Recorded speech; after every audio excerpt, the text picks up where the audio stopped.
I was telling Coach Bo there, he said, what kind of week you have? And I said, well, hopefully a good one. I guess we'll find out tomorrow when we start playing the game. But we've had no distractions. Didn't have to put anybody on the bus and ship him home like we did last year. So it's been a good week. Nobody's missed curfew or anything like that.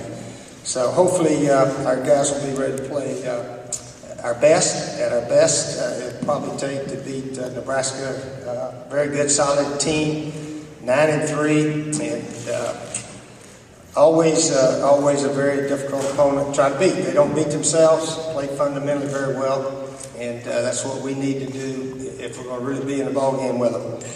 But other than that, Capital One Bowl, they do a super job. I was talking to President Witter over here a minute ago about how the Capital One Bowl has created more interest in bowl games in college football. 10, 20, 30 years ago, going to a bowl game was a reward for a good season. And, you know, the guys played the game, and you obviously wanted to win, but the importance of winning wasn't near like it is today. You notice every coach who wins the bowl game, they hit him with the Gatorade bucket. And usually when you win a championship of some kind is when the coach gets hit with that. So these bowl games are very, very close to a championship type game. And both teams are usually all fired up and flying around. And we expect that will be the case tomorrow, certainly. So it's a big game for both schools, and we're looking forward to seeing if we can play well tomorrow.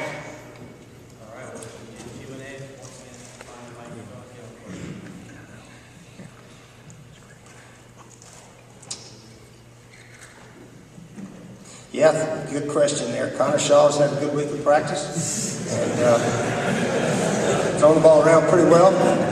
Receivers are doing well. Alshon was able to practice the last, since we've been down here, he's been practicing. Didn't practice back in Columbia, but his hand should be pretty close to full speed, no problems there.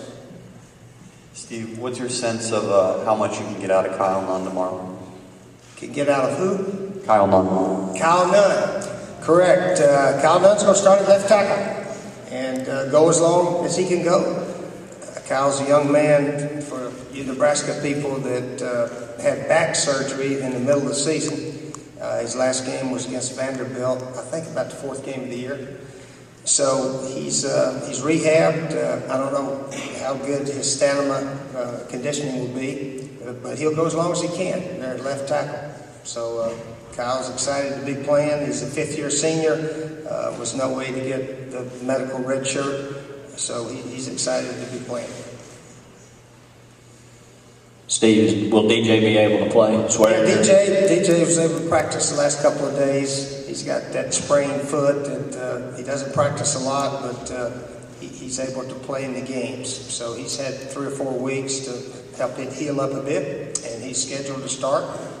Go as long as he can. Any change on Terrence's availability? Terrence is still hobbling around. Whether or not he can play a series or 2, we'll just have to wait and see tomorrow. Just from top to bottom, Steve, is this the best team you've built in South Carolina? Athletically? The best team? Yes. Well, at the beginning of the season, we felt like it was the best group of athletes we'd put together. And obviously our record is the best since I've been there, so I guess you could say that. We did finish 3rd in the conference in defense and about 5th in offense, which is higher than most years. I think the highest may be in the years I've been there. So you might could say that. That's up for you people to write that.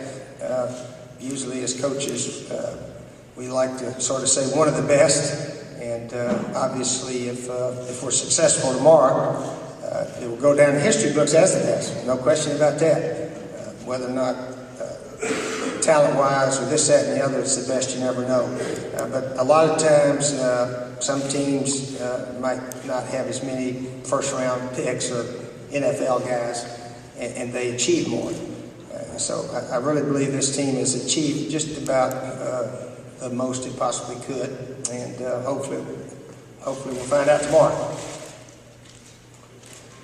Hey, Coach, what have you seen from Nebraska's defense on film? Nebraska's defense on tape played a lot of man-to-man, maybe a little bit more man-to-man than we've seen SEC teams play. So we expect them to do what they've been doing. It's hard to change a whole bunch, but we'll see if that continues into tomorrow's game. Yeah, Bo Pelini got an excellent track record as a defensive coordinator, and he pretty much runs the defense. He's not one of those head coaches that stands over and watches the game. He's actively involved in running the defense. So he's got a track record. They do a good job. Hey Steve, I'm sure that going into the last 3 bowl games you thought you guys had the proper focus, but looking back, were you concerned about the leadership among the players, and what's the difference this year? Yeah, we don't look back a lot. We just got beat. That's one way to say it. Didn't play very well, had some turnovers, had some stuff happen, and that's history. The game tomorrow should be decided on which team plays the best, which team plays fewest mistakes, maybe make some big plays in that. And every team's different. Each year, even though you return a lot of the guys, there's different aspects, different leaders, and so forth. So we'll see how this team plays in the bowl game. Got to wait and see. Steve, is Connor the best runner you've had at quarterback? Is it even close? Connor, as a runner, I would say he's probably one of the best. He's probably the fastest that I've been able to coach over the years. But our style of offense is different than what I used to coach also. So the zone read stuff, which almost every team's doing, and Martinez at Nebraska, he runs it very well also, as you'll see tomorrow. So, yeah, I would say Connor is probably as good a running quarterback as I've been able to coach. Steve, in this day and age when most college programs have an offensive coordinator, defensive coordinator that handle the play calls, can you comment on you kind of handling the offense for South Carolina and Bo Pelini kind of doing the same thing on the defensive side for Nebraska, the head coaches kind of calling plays in what their specialty is? Yeah, it's interesting that defensive coordinators, they're all getting hired as head coaches now. I look around and say, what happened to all of us offensive guys? How come these guys aren't getting hired as head coaches, it seems like. But, and then it's always surprising to me that if a guy was an offensive coordinator in college, as an assistant coach, and then he gets a head job, why doesn't he continue doing that? But a lot of them, or several of them don't. I don't know how many. But obviously, as a defensive coach gets a head job, he's got to hire the offensive coach. But I always figured I got to be a head coach for one reason.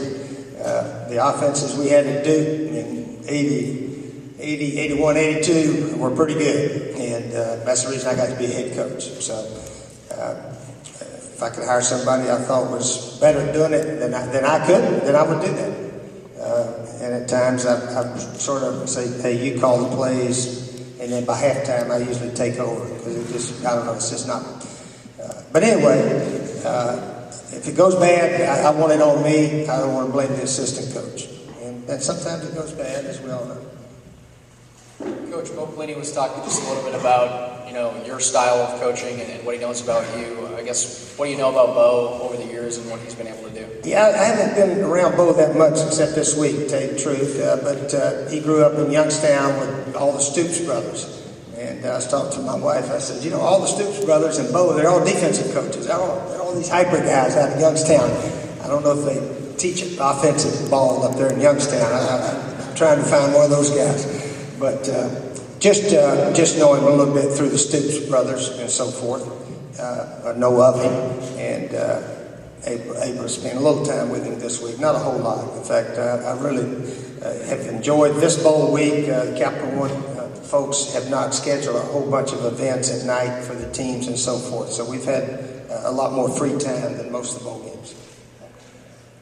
Steve, what's your impression of how Lorenzo has handled the defense this week since he's got it to himself for the first time? And will he call the game similarly to the way Ellis Johnson would have called it? Well, thus far he's done very well.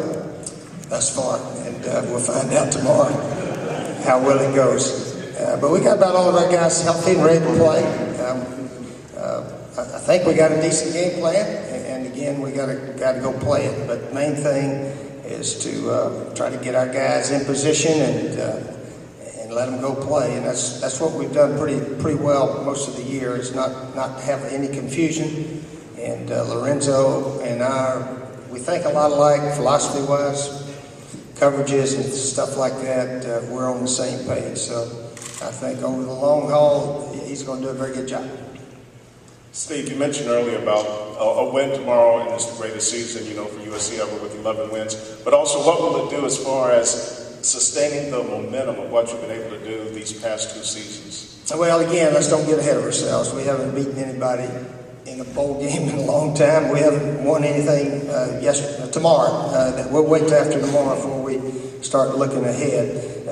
What we need to think about is blocking and tackling and throwing to the right guy and catching and all that kind of stuff. So hopefully our guys are just ready to go play some ball tomorrow, have fun, and play smart, discipline, and all that kind of stuff. That's really the only thing we need to think about. And that's what we tried to emphasize, just playing the game the way we played the last 3 or 4, Clemson, Florida, and all of them down the stretch. Coach, there are Nebraska fans visiting this week, South Carolina fans visiting this week, but there are a lot of Steve Spurrier fans that live here. Can you talk about the locals that will be in the stands tomorrow and support you and your team? Oh, I don't know. I don't know how many will be here for that.